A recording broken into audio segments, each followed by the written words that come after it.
Ракометната репрезентација на Македонија вчера беше поразена со 34-27 на првиот бараш надпрв за пласма на светското првенство 2025 година. По надпреворот изјава даде и селекторот на македонската ракометна репрезентација Кирил Лазаров, кој вели дека Фарски острови бил подобар противник, но додава дека ќе се борат и верува позитивен исход и очекува поддршка од публиката како никогаш досега.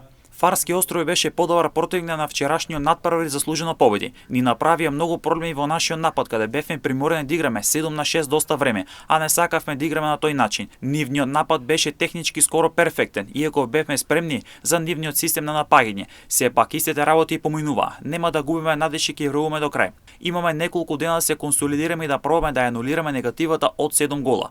Ке ни треба поддршката од публиката како никогаш досега. Ке се бориме и веруваме во позитивен исход во недела, изјави селекторот Лазаров. Ремаш надпреворот се игра веќе во недела во Борис Трајковски во Скопје со почеток од 19 часот.